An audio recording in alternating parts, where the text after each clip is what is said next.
Mon Alors, colonel, comment allez-vous? Antoine, comment tu vas? Ça va?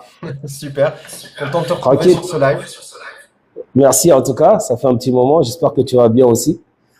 Ça fait un petit moment et justement, je suis content de te retrouver pour évoquer toute cette actualité. Je vois que t'es magnifique aujourd'hui, hein. Montre-nous un petit peu Ah bah comment t'es habillé. on est un peu en tenue traditionnelle Mhm. de chez nous, un peu l'Afrique de l'Ouest, toute l'Afrique de l'Ouest. Eh ben, t'es magnifique, je tenais à te le dire. Alors, est-ce que tu peux nous dire où est-ce que tu Merci. te trouves aujourd'hui en ce moment-là? Bah actuellement, je suis à Bamako, Ok. toujours. Voilà, Bamako et puis dans le Sahel.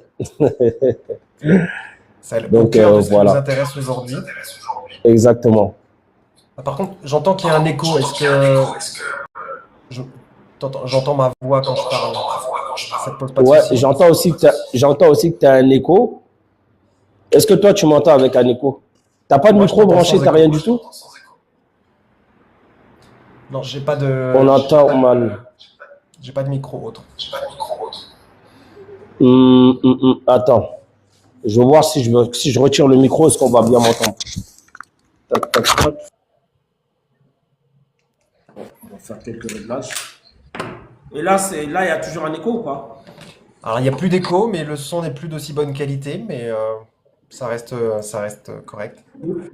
Du coup, c'est chez moi qu'il n'y a plus de là, le son il est plus de bonne qualité, c'est ça? Ouais. Enfin, je t'entends moins clairement que tout à l'heure. Ok. Bon, bah, est-ce que vous entendez sur le live? Est-ce que tout le monde entend bien? Ouais, dites-nous comment c'est. Parce que le plus important, c'est pour vous. Nous, à la limite, s'il y a de l'écho et que vous l'entendez pas, c'est pas un problème. Tout le monde entend bien, on est bon comme ça? Non, apparemment, ça va. Ok. Je vais essayer de parler un peu plus fort. Attends, Amadi, tu peux, tu peux regarder s'il y a un autre micro là-bas, là. Peut-être c'est mon micro qui fait des échos. Tu peux regarder s'il a un micro cravate, on va tester ça aussi. Alors, Antoine, quoi de neuf depuis toujours? Et toi, tu es où actuellement à Moscou? Toujours à Moscou, pas de déplacement de prévu, même si j'y D'accord. pense beaucoup. Pour Ok. l'instant à Moscou, bah écoute, moi je suis l'actualité russe, hein.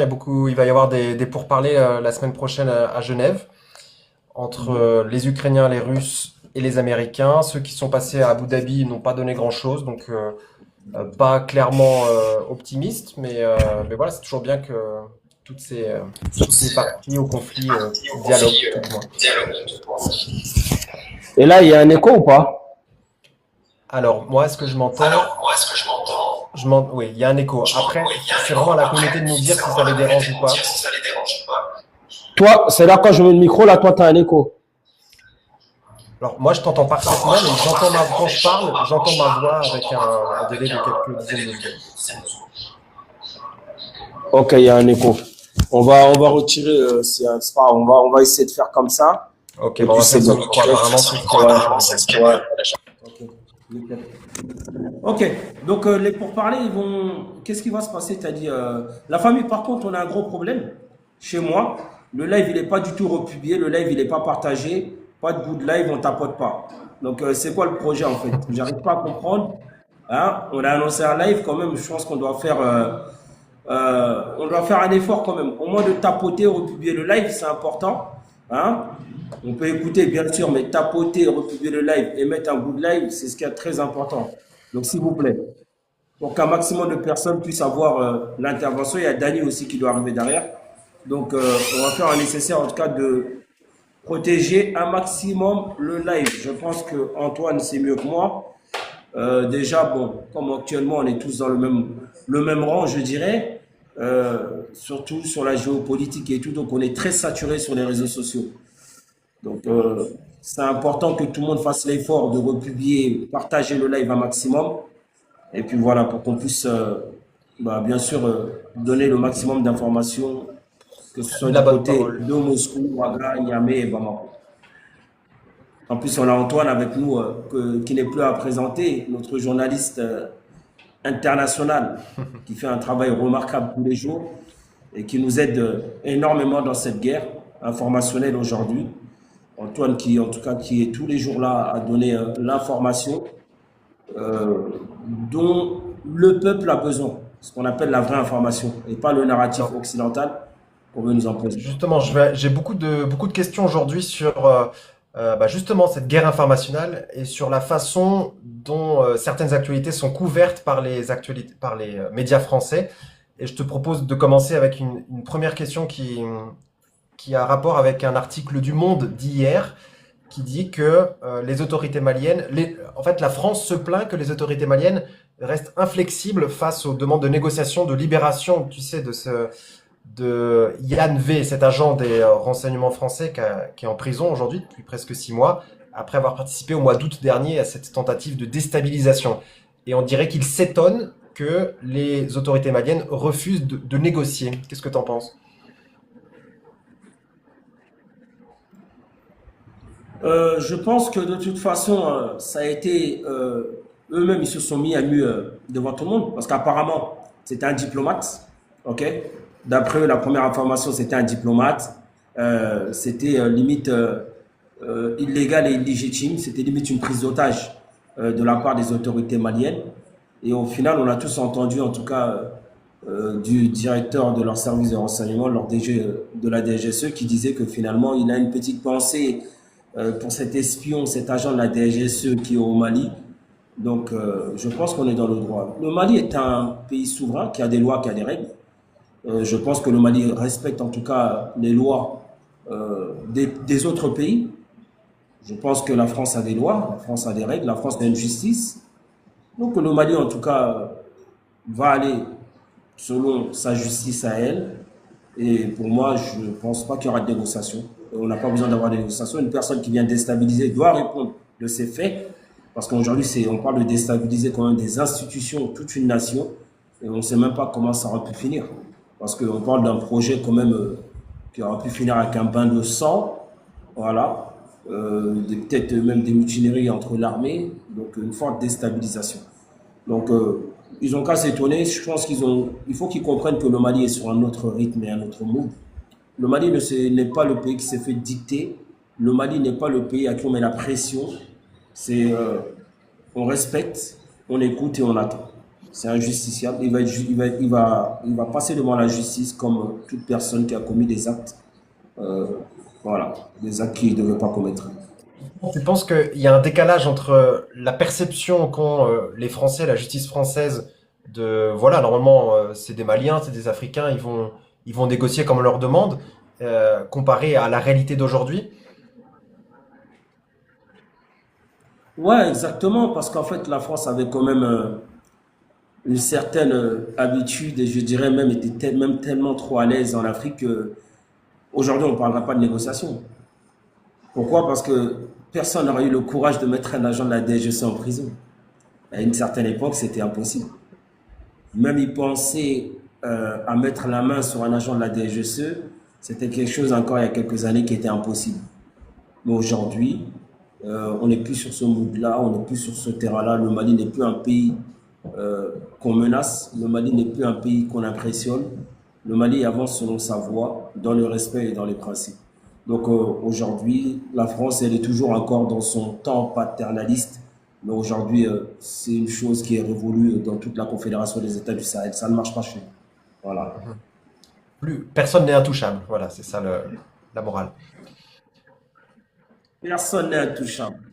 C'est tout. Tout le monde doit rester droit dans ses bottes. C'est ce qui est le plus important. Tu restes droit dans tes bottes, tu n'es pas ennuyé. À partir du moment où tu violes la justice, où tu deviens un danger pour la nation, si tu tombes dans les filets, bah, voilà, quoi, tu en subiras les conséquences.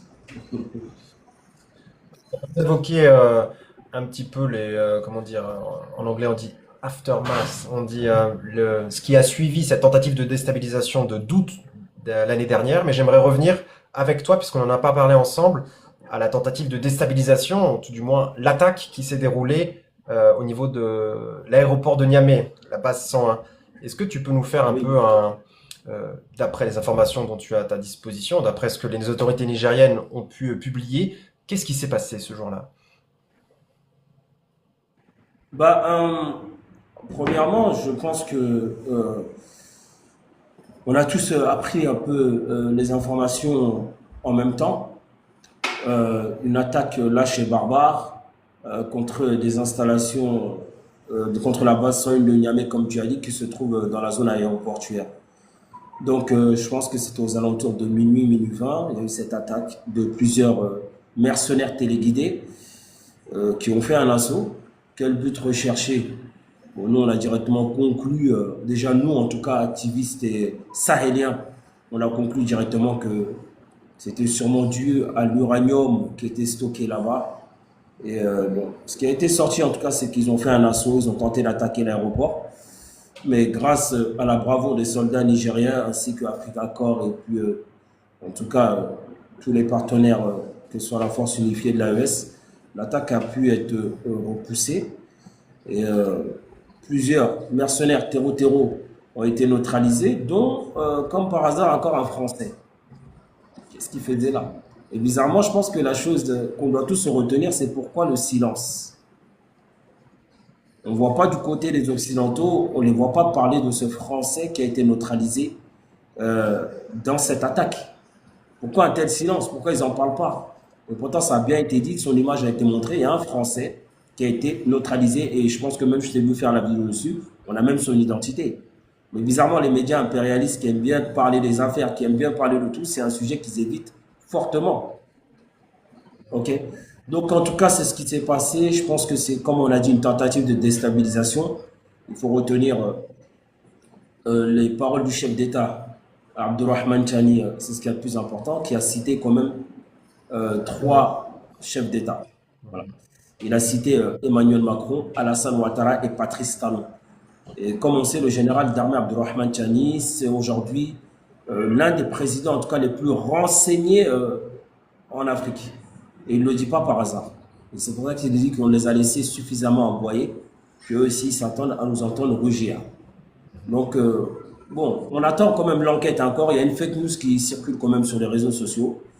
On a fait une vidéo, soi-disant que le procureur il s'exclame, et bizarrement, c'est des paroles qui vont dans les sens de ces impérialistes, mais aucune source officielle confirme cette vidéo du procureur, soi-disant de Niamey. Donc, en tout cas, on est dans l'attente et puis on attend toujours les enquêtes. Il y a la main qui a été mise sur plusieurs personnes et plusieurs personnes qui ont été neutralisées. Mais ce qu'on va retenir, en tout cas, c'est la bravoure et à la vitesse avec laquelle les soldats du Niger et ainsi que Africa Corps et puis la force unifiée, ils ont pu repousser cette attaque. Soi-disant, cette attaque, elle a été revendiquée par l'État islamique. C'est eux qui le disent encore. Mais quand tu remarques une chose, en tout cas, on a vu ces mêmes médias tout de suite s'acharner et tout de suite vouloir donner un franc succès à cette attaque-là. Ils ont envoyé Wassim Nasr sur leur plateau, ils ont sorti des images, ils ont dit que les drones ont été détruits, ils ont dit des hélicoptères, des aéronefs. La même propagande comme d'habitude, en fait, quand c'est un pays du Sahel. On est habitué à cette disquette encore. Donc, toujours aggraver les faits. Ils en ont parlé pendant des jours et des jours, mais si je prends un lien parallèle, dans la même semaine au Nigeria, il y a eu des attaques qui ont fait plus de 500 morts. Et pourquoi ils n'ont pas mis autant d'adversité? Pourquoi ils n'ont pas mis autant d'énergie? Donc en fait, on a compris un peu l'enjeu. Donc voilà, en tout cas, il y a eu des dégâts matériels, je pense que ça a été dit, mais on va quand même encore attendre l'enquête et avoir plus d'informations sur ce qui s'est vraiment réellement passé et qui est derrière tout ça. Moi, ce que j'ai du mal à comprendre dans cette histoire, c'est quel était le but réel recherché par ces mercenaires, par ces assaillants. Est-ce que c'était détruire des appareils? Est-ce que c'était s'emparer d'une partie de l'uranium? Est-ce que c'était... je sais pas, ils devaient partir avec un objectif clair en tête et j'ai du mal à me le figurer. Bah déjà, c'est quand même pour aussi, à mon avis, détruire, déjà, dire, faire quand même détruire un peu l'image rassurante du Sahel. C'est-à-dire qu'il faut quand même multiplier les attaques et manipuler l'opinion en disant que tout va mal, il y a encore plus d'insécurité. Regardez, on a pu attaquer l'aéroport et des choses comme ça. Maintenant, peut-être aussi détruire l'uranium. Et oui, et créer des conséquences qui ont été très très graves. Non seulement pour le Niger, mais pour toute la sous-région en fait. Voilà. Mais moi, je dirais même, moi, j'ai été clair. Pour moi, c'était une tentative de braquage, même si je sais que ils n'auront pas pu enlever cet uranium. Mais qui sait? Qui sait quel était le plan B? Mhm. Est-ce qu'il n'y avait pas des forces commando qui étaient préparées ailleurs en cas de succès de ces gens-là pour essayer de rentrer, s'emparer, même pourquoi pas faire une tentative de coup d'État? On ne sait pas. Qu'est-ce qui était préparé ce jour-là? Pourquoi éliminer les leaders? Mais bon, il y a quand même quelque chose qui était derrière. Mais bon, si l'aéroport il a été visé et la base 101, au moins ils ont vu en tout cas à quoi ils avaient à faire face. Comme on a dit ils peuvent nous attaquer. Ils pourront toujours nous attaquer. Mais la parole réelle, c'est qu'à chaque fois qu'ils viendront, bah, le repos éternel leur sera accordé. Tu as évoqué tout à l'heure la réponse très forte du chef d'État nigérien qui a nommé les noms de ceux qu'il estime responsables. On n'a pas l'habitude en fait. C'est rare qu'un chef d'État soit aussi explicite dans le pointage de l'ennemi en fait. Bah, je pense que quand même, il en avait parlé, il a quand même parlé plusieurs fois, il a fait des grandes analyses et des grands discours. Il a parlé un peu de tout sur tous ces scramés, que ce soit sur la Confédération des États du Sahel, que ce soit sur le Mali, que ce soit sur le Burkina. Il a parlé un peu plusieurs fois et à plusieurs reprises de tout ce qui est scramé contre ces pays-là. Il a mis en garde les plans de manigance, les rencontres qui se passaient chez les pays voisins, avec qui et qui appuyait derrière, qui donnait leur pays comme base arrière. Il a donné quand même des points clés. Il a donné des pistes et il a dit des choses et qui se sont révélées réelles. Quand il a dit que l'armée française était au Bénin, je pense que le chef de l'État béninois a été sorti pour démentir cela. Mais quand on a vu, il y a eu cette tentative de coup d'État, je crois que c'est par le colonel, je ne sais plus, je crois qu'ils appellent Tigré. Tigri. On a vu tout de suite, voilà, on a vu toujours la France et le Nigeria intervenir. C'est-à-dire que la France était bel et bien là-bas. Donc, qu'est-ce que la France fout au Bénin? Ok, ça, c'est pas notre problème. Mais quand le président béninois ou bien le porte-parole béninois nous dit qu'il n'y a aucune force étrangère, que la France n'est pas au Bénin, ben on voit la réalité. Maintenant, quel jeu rôle elle joue là-bas? Je pense qu'aujourd'hui, il y a certains présidents, je dirais clairement aussi Alassane Ouattara et Patrice Talon aujourd'hui, qui sont venus vraiment des ambassadeurs aujourd'hui, des sous-préfets de l'impérialisme pour qu'aujourd'hui la France puisse encore exister dans le Sahel. Et c'est une réalité. Donc je pense qu'il y a un moment stop. Trop, c'est trop. Parce que je pense que l'attaque de l'aéroport, qu'est-ce qui aura pu se passer ce jour-là? S'ils auront réussi, comme je dis, à toucher l'uranium, sachant que le stock, il était là-bas, quelles auraient été les conséquences sur les peuples du Sahel, mais aussi sur toute l'Afrique de l'Ouest? On ne s'en rend même pas compte, en fait. Et ils sont impliqués dedans. Dans toutes ces tentatives de déstabilisation, ils sont dedans, que ce soit au Mali, au Burkina, au Niger. C'est toujours les mêmes personnes qui sont citées aujourd'hui, qui donnent leur pays en base arrière pour déstabiliser l'AES. Donc il y a un moment, il fallait donner leur nom, citer leur nom et leur faire passer un message. Trop, c'est trop. Stop. Et les mettre en garde. Je pense que là, le message, il est passé. Parce qu'on a vu directement la panique à Abidjan et la panique aussi, comment ça s'appelle, à Cotonou. Puisque tu parles du Bénin, on a appris cette semaine que c'est les Belges qui disposent d'installations sur place et qu'ils allaient envoyer davantage de militaires pour former les forces armées béninoises. Et ils ont dit que c'était très important pour eux de par la situation stratégique du Bénin en Afrique de l'Ouest. Je cite le ministre de la Défense belge. Bon, je pense que tu sais, on est encore dans le même. Il y a des chefs d'État qui dorment, mais je dirais même certaines populations qui dorment. Aujourd'hui, le Bénin, ce n'est pas de formateurs vraiment que le Bénin a besoin. Le Bénin a besoin d'équipements militaires. Le Bénin a besoin de partenaires stratégiques pour obtenir de l'équipement militaire aujourd'hui qu'on refuse de nous fournir. C'est le même narratif avec les Occidentaux. On envoie des formateurs, on envoie ceci, mais jamais d'équipement militaire. Jamais d'avions de chasse, jamais de blindés de chez eux, rien du tout. L'armée béninoise quand même a des officiers supérieurs. Oui, on peut avoir quelques instructeurs. Mais est-ce qu'ils ont besoin d'autant une autre puissance encore pour dire qu'il va faire leur formation? Oui, il est formé, mais après, ils vont se battre avec quoi? Pourquoi on ne parle pas d'équipement militaire? Pourquoi on ne parle pas de fourniture d'équipement adéquat pour faire face à la menace aujourd'hui? Comme je pense que tu as vu, il y a, je crois que c'est le GNIM non, qui a nommé un émir un émir au Bénin. Ok. Donc, avec les Occidentaux, c'est toujours la même musique. C'est comme quand ils étaient au Mali. Tout le monde était là pour former. Personne n'était là pour faire la guerre. Et aussi, personne n'était là pour fournir de l'équipement militaire. Et bon, malheureusement, il y a certains chefs d'État qui n'ont toujours pas compris encore. Qu'après, qu'aujourd'hui, on vise le Mali, on vise le Burkina et le Niger, parce que c'est les trois pays qui décident de se battre aujourd'hui réellement, s'équiper réellement, faire face à cette menace, aujourd'hui qui est devenue la nouvelle doctrine de l'Occident pour imposer leur narratif sur l'Afrique de l'Ouest. Donc je dirais bien ces mercenaires téléguidés, c'est devenu aujourd'hui une doctrine aujourd'hui chez eux, où ils s'en servent aujourd'hui pour faire mal, créer la terreur, et puis voilà, pour faire céder ou bien faire chuter les régimes qui leur sont hostiles.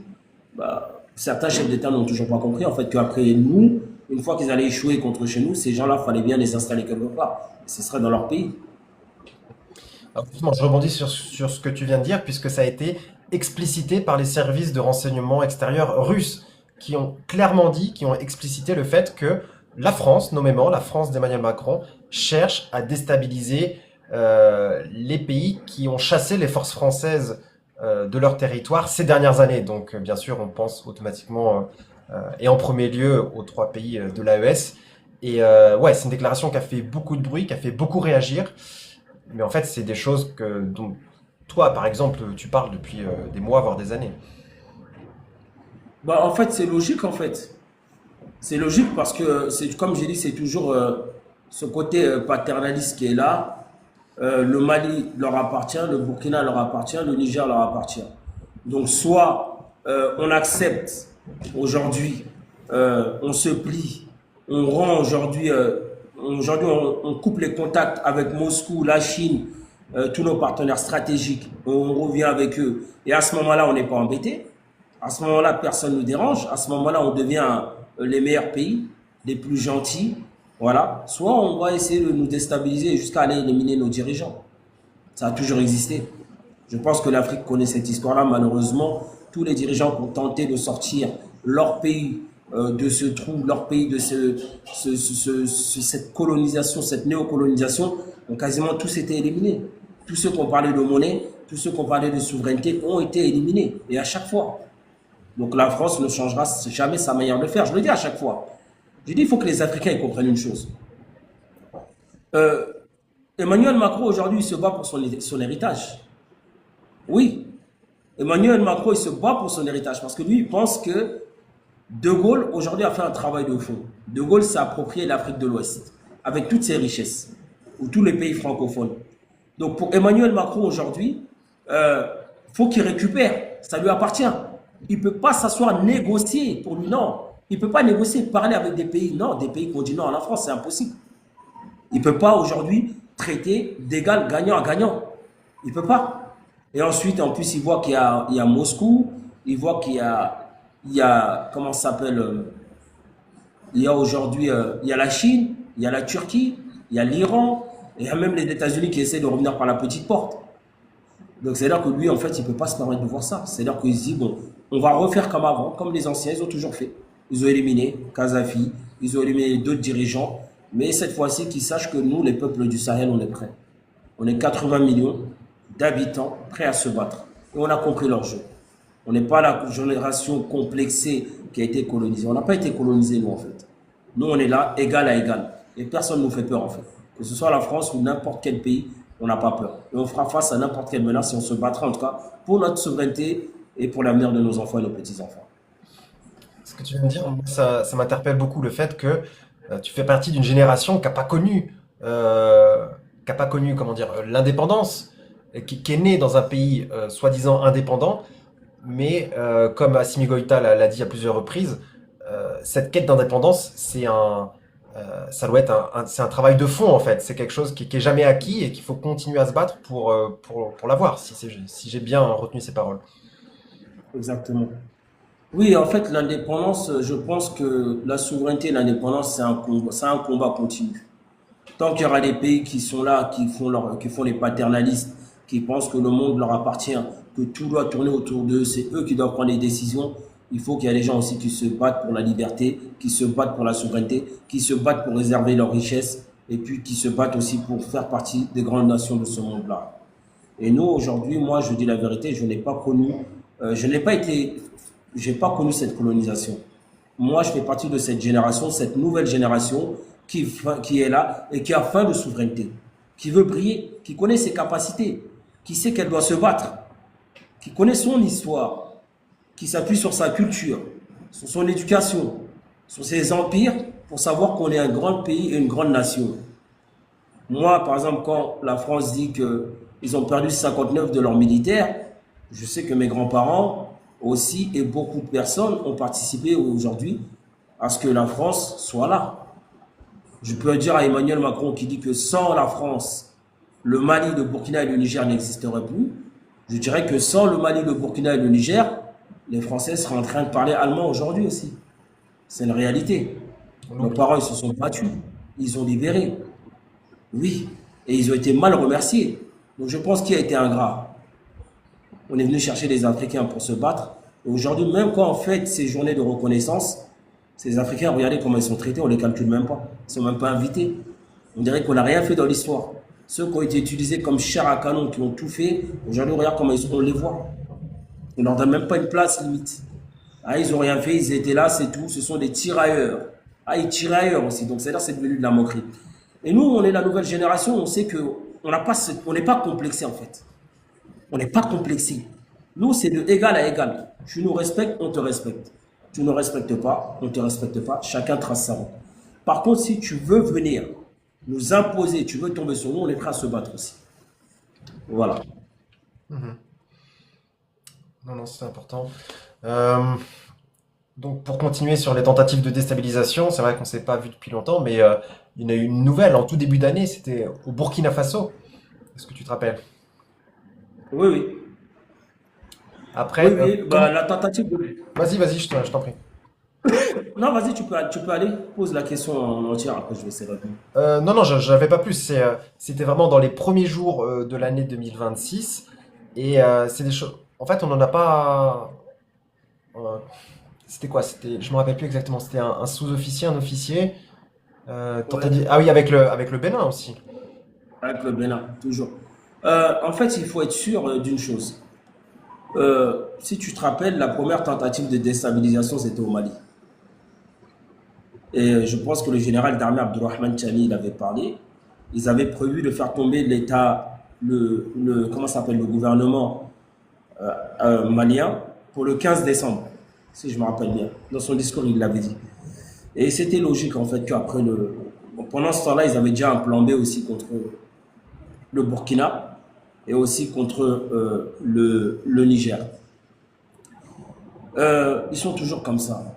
Mais comme j'ai dit, grâce à la bravoure des services de renseignement aujourd'hui de l'AES, avec aussi leurs partenaires, on a pu déjouer encore cette tentative, cette énième tentative de déstabilisation. Et ça continuera toujours. Il faut s'asseoir à cela, il faut se préparer à cela. Mais en tout cas, nous, Dieu merci, grâce à la bravoure aussi du peuple burkinabé, nigérien et malien, qui sont là pour protéger leurs leaders, protéger leur révolution, bah, à chaque fois on mettra en échec toutes leurs tentatives. Au Burkina Faso, on a entendu les officiers, les personnes, toujours les mêmes pays encore impliqués, la Côte d'Ivoire. La Côte d'Ivoire d'Alassane Ouattara. Oui, toujours encore, tous les déstabilisateurs, tous les gens qui veulent nuire aujourd'hui au Mali, au Burkina, au Niger, qui sont contre ces États-là, sont dans le pays d'Alassane Ouattara. Mais cette dernière tentative de déstabilisation nous a donné quand même un bonus.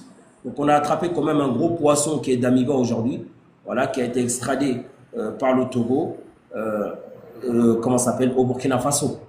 On connaît le lien fort qu'il y avait entre monsieur Ouattara et Damiba, voilà. Donc aujourd'hui, il devra trouver encore une autre étape ou bien essayer de trouver un autre endroit pour s'appuyer. On sait qu'il en a beaucoup chez lui, voilà, pour déstabiliser ces trois pays. Comment tu vois le fait que les autorités togolaises ont laissé Damiba, ont extradé Damiba au Burkina Faso, c'est un signe de bonne volonté ou comment tu lis ça? Bah, je pense en fait qu'il faut qu'on soit sincère entre nous. Le Togo a toujours quand même joué un rôle pour l'AES, il faut dire la vérité. Euh, que ce soit quand il y a eu les sanctions contre le Mali, quand il voulait attaquer le Niger, Aujourd'hui, il y a un partenariat qui est très très fort. Le Togo aujourd'hui est un partenaire très très fiable de l'AES sur tous les plans économiques, par rapport au port. Nos armées font même des exercices ensemble. L'armée burkinabé et l'armée togolaise font des exercices ensemble, font même des missions ensemble. Donc aujourd'hui, le Togo quand même est un partenaire fiable. Donc aujourd'hui, le Togo ne peut pas dire aujourd'hui que l'US il est pour l'Afrique et que voilà, il voit le combat de l'AES. On fait beaucoup de choses au Togo aujourd'hui par rapport aujourd'hui à cette unité africaine que les Africains doivent voler d'eux-mêmes. Et aujourd'hui, le Togo ne peut pas s'asseoir et voir que Damiba est fortement aujourd'hui impliqué dans une tentative de déstabilisation du Burkina Faso et dire qu'il va garder le même Damiba. Sinon, le Togo même sera remis en cause dans cette affaire-là. Et on voit que, qu'est-ce que je voulais ajouter sur le Togo? Ah oui, que le ministre des Affaires étrangères togolais laisse la porte ouverte à une possible adhésion à l'AES, hein. C'est quelque chose qui est, alors je sais pas si c'est pour le court terme, mais la porte reste ouverte, voilà. Bien sûr, en fait, aujourd'hui, l'AES aujourd'hui, c'est la nouvelle dynamite. C'est la nouvelle dynamite vraiment souveraine de la sous-région. Tous ceux qui ont contesté l'AES aujourd'hui sont face aux réalités. Aujourd'hui, l'AES est même reconnue par l'Union européenne, par toutes ces choses-là. Ceux qui n'y croyaient pas aujourd'hui, ils peuvent que croire à l'AES parce que c'est du concret. Et l'AES aujourd'hui, c'est souverain. L'AES est capable de faire quelque chose que la CEDEAO n'arrive pas à faire, par exemple. La CEDEAO qui n'arrive même pas à mettre en place aujourd'hui une force de 1000 hommes. Ils en sont où encore avec leur force en attente qui n'arrive jamais pour 15 pays? On parle de 1000 hommes. L'AES qui parle quand même de 6000 hommes. L'AES qui a déjà sorti son équipement militaire, qui a remis l'étendard, qui a sa force qui est déjà opérationnelle pour faire les missions. Donc ça avance à 1000 à l'heure dans l'AES en fait. Et c'est vraiment une intégration africaine. Voilà. Donc c'est pour les Africains, voilà, mais pour les Africains dire. Mais l'AES quand même reste ouvert, que ce soit pour partenariat, pour certains volets, et puis voilà, pourquoi pas adhérer des pays, mais plus tard, vraiment, pour l'instant, moi je pense qu'il faut quand même consolider les choses entre voilà, les trois nations. Il y a encore beaucoup de choses. On a posé quand même toutes les souches, les jalons, ce qui avait le plus Les important. Et fondations. voilà, voilà, il faut que les gens se mettent dans la tête aussi que quand on veut rentrer dans l'AES, l'AES, ce n'est pas une organisation aujourd'hui qui va en rester un statut de confédération. La personne qui voudra rentrer dans l'AES, il faut qu'elle se prépare à devenir, ouais, aujourd'hui, faire partie d'une fédération. Parce que c'est le point final qui est cherché aujourd'hui par les pays de l'AES. Alors, autre actualité liée au Niger encore, c'est cette semaine euh, le président algérien qui a repris contact avec le président Tiani. Et voilà, vraiment une tentative de réchauffement, de rapprochement avec les ambassadeurs respectifs qui reprennent leur place à Alger et Niamey. Comment est-ce que tu interprètes ça? Parce que je rappelle un peu le contexte, hein, c'était dans le cadre de l'abattage d'un drone malien à la frontière avec l'Algérie que justement les ambassadeurs de chacun des pays de l'AES s'étaient retirés d'Alger et inversement, enfin et pareil de l'autre côté. Et donc là on voit Tebboune eh bien, essayer de se rapprocher de Niamey pour reprendre pied, reprendre contact avec l'AES. Euh, Qu'est-ce que tu penses, enfin d'après toi, qu'est-ce qu'il recherche avec tout ça?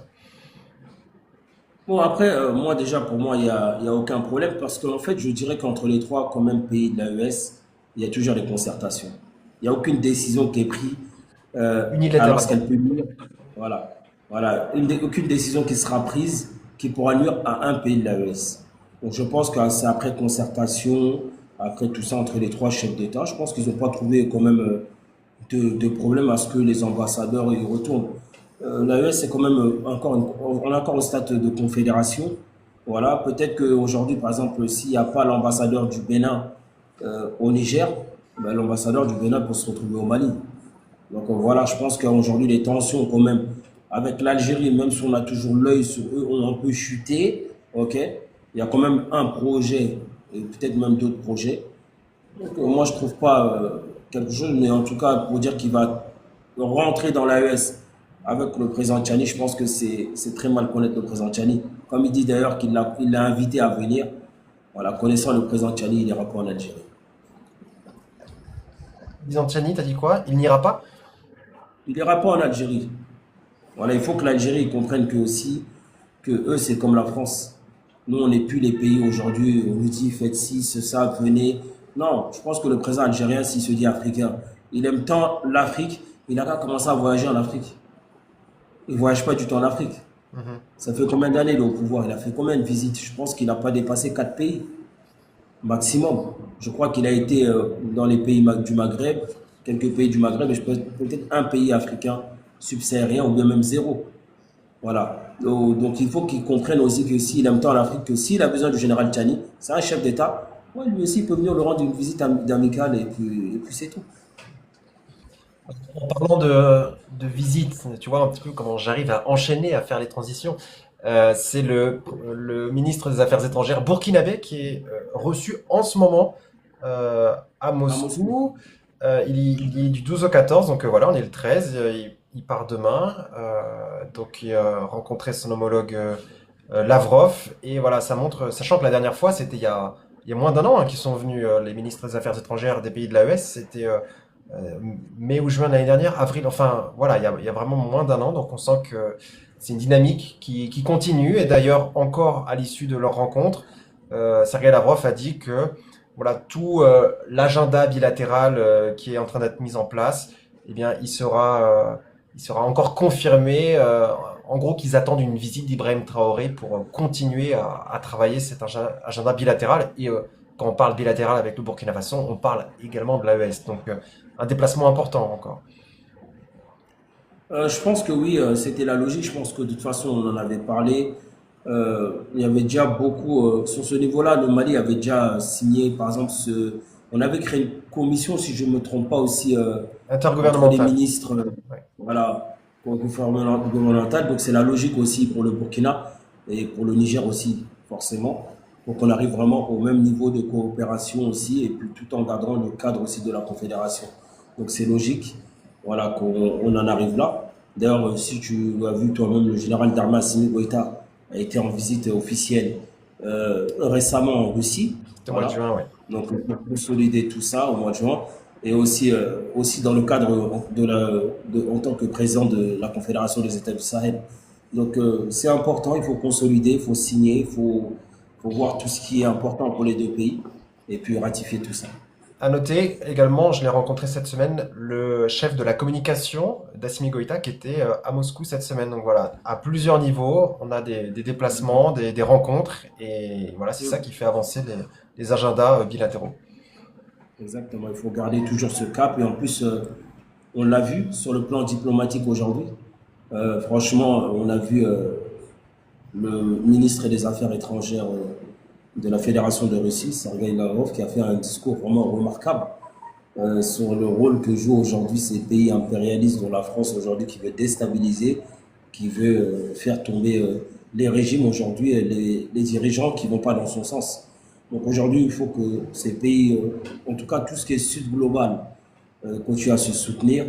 Les pays aujourd'hui qui veulent aller vers ce monde multipolaire, on continue à se soutenir sur le plan diplomatique, parler d'une même voix, et puis voilà, imposer ce qu'on veut imposer aujourd'hui, pour faire basculer les choses. J'ai encore un sujet que j'ai noté ici sur ma petite feuille que je voulais évoquer avec toi, c'est ce qui s'est passé en Mauritanie ces quelques derniers jours avec leur conférence africaine pour la paix, avec leur prix 2026 qui a été remis à Mahamat Idriss Déby pour la transition après la mort de son père, avec l'accueil des réfugiés, très bien. Mais à l'occasion de cette conférence africaine pour la paix, il y a également eu un appel lancé par l'imam Diko. Alors, est-ce que tu peux me parler davantage de ce personnage? Alors, bon, moi je dirais même plus que c'est moi, je dirais pas l'imam. Tu sais, je dirais c'est quelqu'un qui aujourd'hui cache derrière le statut d'imam, mais qui passe plus de temps à foutre le trouble aujourd'hui que faire son rôle d'imam hein, dans la mosquée. Donc c'est quelqu'un aujourd'hui, Diko, c'est un personnage assez connu au Mali. Voilà, quelqu'un qui avait une forte influence, mais quelqu'un aussi qui a toujours joué ce rôle-là à combattre tous les régimes. Diko, c'est un multirécidiviste en fait. Il a combattu Moussa Traoré, il a combattu Alpha, il a combattu ATT, il a combattu Ibeka, et maintenant il veut combattre Assimi Goïta. Lui, il a toujours été dans ce rôle-là, ce rôle farfelu, c'est le rôle qui se gère En fait, il se prend un peu comme le Mollah, en fait. Je pense qu'il veut installer, il veut être le guide, en fait. Il veut faire comme ce qui se passe en Iran, un genre une genre de personne qui va monter en puissance et qui va diriger le pays. Malgré les dirigeants, c'est lui qui prendra les décisions. Diko, c'est quand même quelqu'un qui a imposé des ministres, des premiers ministres, qui prenaient les décisions, qui a quand même dit à un moment au général d'armée Assimi Goïta, si vous prenez un premier ministre, informez-moi. Informez-moi. Si vous ne m'informez pas, je vais vous combattre.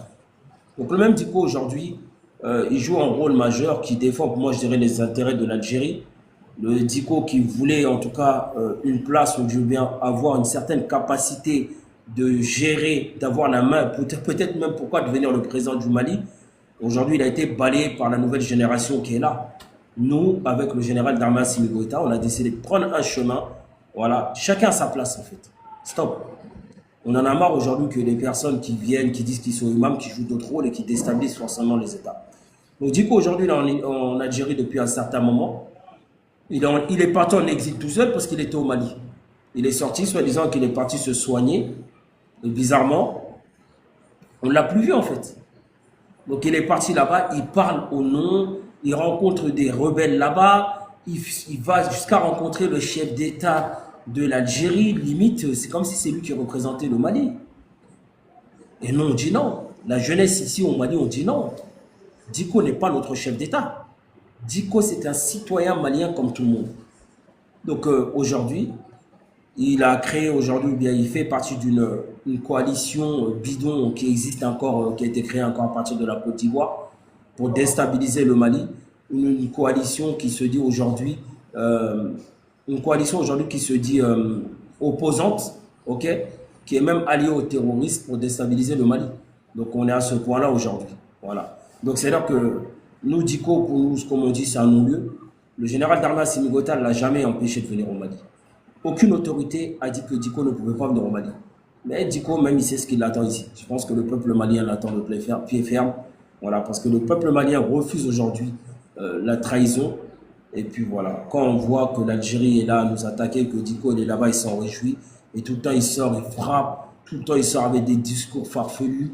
Il sort à chaque fois, il fait des sorties ratées, comme au moment où il y avait le sommet des chefs d'État de l'AES. Il est encore sorti, il a parlé. Il disait qu'on l'a empêché de rentrer. Personne ne l'a empêché. Je pense que Diko, aujourd'hui, il est paniqué à son âge. Il a plus peur de la réaction du peuple que même les dirigeants. Voilà, parce que le général Darmanin Assimi Goïta, il a été clair.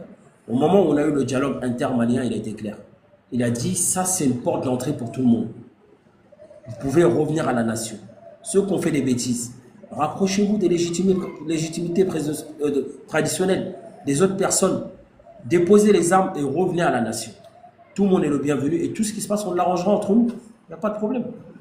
Voilà. Mais ils ont d'autres choses derrière la tête. Diko joue l'agenda de l'Algérie et en même temps la France. Donc voilà. Aujourd'hui, il nous dit de partir en négociation. Il nous dit soi-disant qu'il y a l'armée d'un côté, il y a les groupes armés, parce qu'aujourd'hui, c'est même plus des terroristes. Tu as vu à quel point ils sont en train de les nettoyer? Ils sont en train de faire un travail de fond. On dit des groupes armés. On ne dit plus des terroristes, on ne dit plus rien du tout. On change le narratif, ce sont des groupes armés. En gros, on peut parler avec eux. On peut parler avec eux. C'est ce qu'il défend, lui. C'est le dialogue avec tout le monde. Exactement. Alors qu'il a été là avant que le général Darmanin Assimi Goïta, il arrive, il y avait un dialogue. Est-ce que ça les a empêchés d'arrêter les attaques? Qu'est-ce que ça a changé? Est-ce qu'ils ont posé les armes? Est-ce qu'ils sont revenus à la raison? Non, parce que nous, on a compris aujourd'hui. On n'est plus cette jeunesse-là qu'on manipule. Nous, on sait qu'aujourd'hui, ce sont des mercenaires téléguidés qui ne prennent aucune décision. Ce sont des mercenaires téléguidés qui ne prennent aucune décision. Et ça, tout le monde est au courant. Voilà. Donc, ce sont des mercenaires téléguidés qui ne prennent aucune décision. Ils n'ont pas le contrôle. Donc, dit qu'il veut qu'on négocie avec qui. Mais on sait qu'il joue ce rôle-là pour faire montrer que lui, il est bienfaiteur, il peut rassembler. C'est la même chose qu'il a toujours fait. Il a trahi Ibeka, il a trahi ATT, il a toujours trahi les chefs d'État. Donc aujourd'hui, nous, Diko, on l'attend de pied ferme. On le répète encore, ce n'est pas entre lui et le général Darmanin Assimi Goïta. C'est entre lui et le peuple malien. Nous l'attendons de pied ferme. Qu'il rentre chez lui, il n'y a personne qui l'a empêché de rentrer. Sur le point de négociation, quand il dit que c'est entre l'armée et les groupes armés, non. L'armée, c'est le peuple. le peuple, c'est l'armée. On fait qu'un aujourd'hui. C'est l'armée, le peuple contre tous les ennemis de la nation. Voilà, dites, on va dire à Diko qu'il a déjà échoué, son plan de déstabilisation a échoué et qu'il n'y a personne qui le soutient au Mali ici.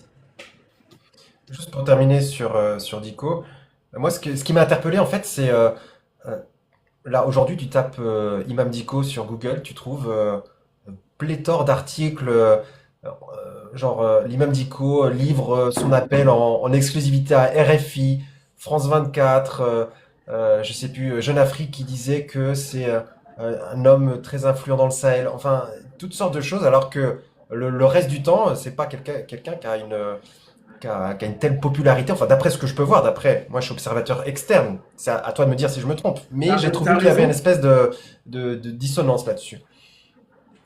En fait, tu sais, la France pense qu'ils peuvent faire ce qu'ils ont fait, ce qui s'est passé en Syrie. Il faut que la France, elle sorte de son film, en fait. Elle sort de son film, en fait. Elle sort de ce film-là, en fait. Le Mali, c'est pas la Syrie. OK? Le Mali, c'est pas l'Afghanistan. La France, elle voit des expériences ailleurs et elle pense qu'elle peut les impliquer au Mali. Oui. Aujourd'hui, elle cherche quelqu'un qui veut le légitimer. Aujourd'hui, nettoyer les groupes armés terreau et faire en sorte que ce sont des repentis. Ça ne marche pas au Mali.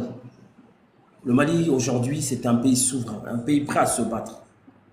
C'est-à-dire ce narratif de toujours nettoyer, faire passer, manipuler l'opinion, faire penser que cette personne-là, elle est tellement puissante, tromper, ça c'est chez eux seulement. Ici au Mali, tout le monde connaît. Tout le monde connaît la mentalité, la pensée des Maliens. Est-ce que les Maliens ils pensent de Diko aujourd'hui? Il n'est pas influent ici au Mali. Il n'est pas influent. S'il est si influent que ça, qu'il vienne. Moi, je pense que c'est aussi simple que ça.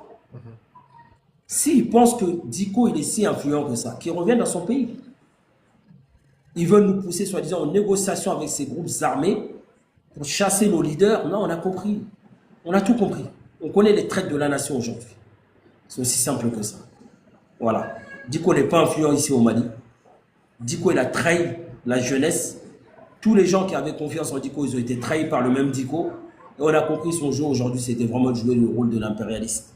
Et qui sortent aujourd'hui de ce rôle d'imam, qui viennent vraiment sur le terrain pour dire qu'il veut faire un combat politique, qu'il veut s'imposer, qu'il veut devenir président. Et là, à ce moment-là, on va commencer à discuter avec lui. Je fais juste une pause pendant qu'on est, ça fait quoi? Ça fait presque une heure qu'on est dessus, là, trois quarts d'heure facile. N'hésitez pas à suivre autant mon colonel que moi-même. Suivez-nous sur les réseaux sociaux. Moi, j'ai ouvert il n'y a pas longtemps ma page Facebook, puisque j'ai toujours peur que la page TikTok soit supprimée ou enfin qu'il arrive quelque chose. Donc, rejoignez-moi également sur Facebook. Je sais que tu es très présent aussi sur Facebook. Donc, moi, c'est le même Antoine de Moscou, la même chose. Donc voilà, c'est très important de suivre sur plusieurs plateformes au cas où il se passe quelque chose. Et puis, continuez à suivre ce live. Vous êtes un peu plus de 500. Ça n'a pas trop décollé aujourd'hui, donc continuez. Ouais, je ne sais pas aussi pourquoi. Je pense qu'on n'a pas assez tapoté, on n'a pas assez partagé. Malheureusement, peut-être les gens ils sont un peu fatigués, c'est la fin de la semaine. C'est ça. Donc il faut. Puis l'annonce aussi, elle a été faite un peu tardivement aussi, il faut dire la vérité.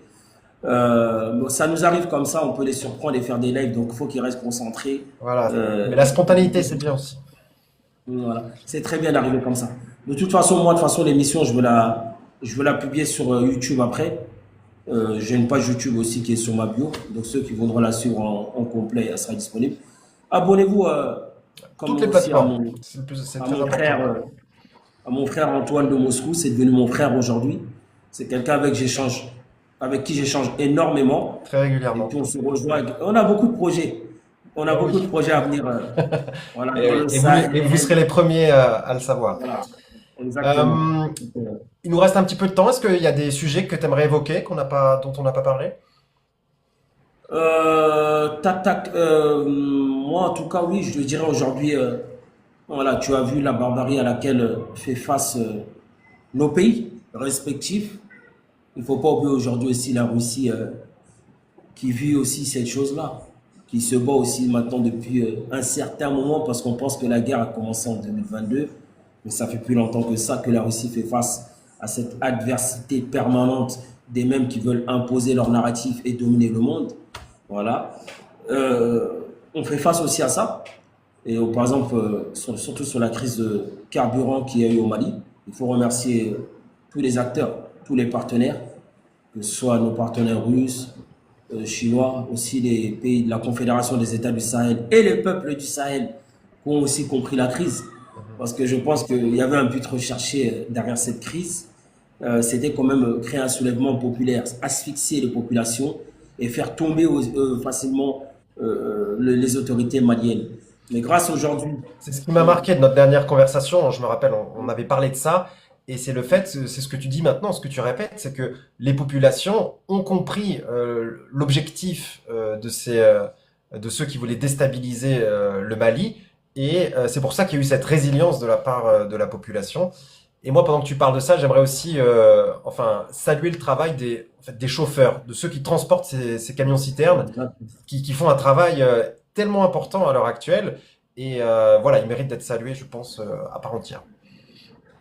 c'est ça, comme tu as dit, les chauffeurs, tous les acteurs, les opérateurs économiques Ouais. aussi qui mettent leurs citernes, qui perdent énormément d'argent. Et comme je dis aussi, surtout les peuples frères de l'AES, le Niger qui a été d'une solidarité énorme, comme le Burkina Faso, qui nous ont remis, qui ont envoyé énormément de carburant. Même aujourd'hui, il y a plus de 400 citernes qui sont rentrées. Aujourd'hui, la situation, en tout cas, à Bamako, elle est stable, vraiment très stable. Il n'y a Alors plus de vas-y, ça queue, veut il n'y a dire quoi plus de... stable? Ça veut dire que il y a encore des rationnements ou il y a des files d'attente? Comment Non, ça se passe? non, il n'y a plus aucune file d'attente. Ça fait plus de 2, 3 semaines maintenant qu'il n'y a plus aucune file d'attente. Rien. Le carburant est disponible, que ce soit du gasoil, du diesel, même les petites stations ont été ravitaillées. Voilà. Donc actuellement, on a du carburant vraiment. On ne sent pas en tout cas du tout de pénurie. Et tu parles de Bamako, mais est-ce que dans d'autres régions, il y a des problèmes ou... Bon, ça continue. J'avais entendu qu'en tout cas, il y a pas mal de régions aussi qui continuent à recevoir leurs citernes. Alors, qui m'envoie un truc? Désolé, hein. Il y a quelqu'un qui a voulu s'infiltrer dans notre live. Mais je l'ai retiré. Désolé, Antoine. Je t'en prie. Donc, ça veut dire que oui, il y a eu des complications dans certains endroits, mais ça va de mieux en mieux. Voilà.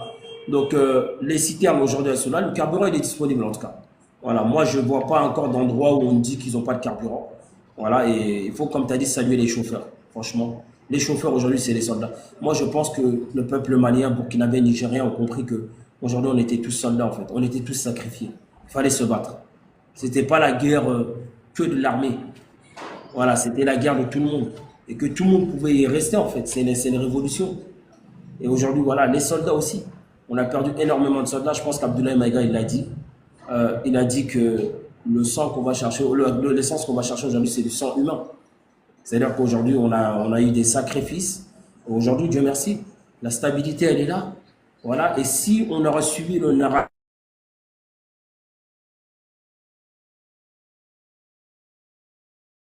il y a eu un bug, désolé.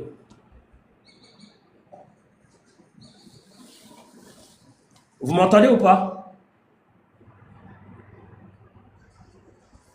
J'ai perdu Antoine. Oh, Oh, ça a sauté. ça va? On a quelque chose à...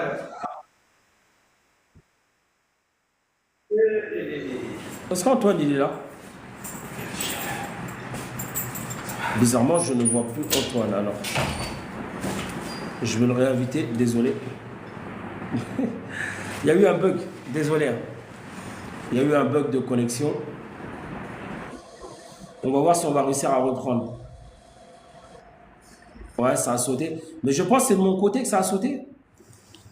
En tout cas, je renvoie une invitation à Antoine. On va voir si on arrive à se reprendre. La famille, on tapote, on partage un maximum. Je ne sais pas pourquoi je n'arrive pas à réinviter Antoine. Attendez, je vais l'appeler.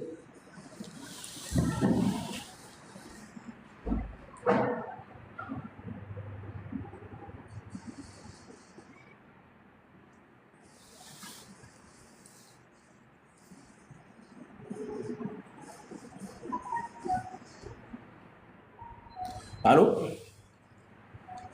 Ouais, je sais pas, ça a sauté. Pourtant, je suis toujours en live, j'essaie de t'inviter. Je sais pas si tu reçois l'invitation. Ou bien si toi, regarde si tu peux m'inviter quand tu appuies sur le truc là. À un moment, tu vas voir mon nom. Moi, je te vois toujours en live. Tu as à peu près 369 personnes. Sur le premier truc, sur le côté là, tu vois, à côté de la demande d'amis.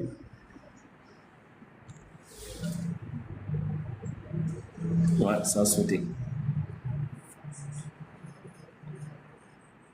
Ouais, je pense qu'on a eu un bug.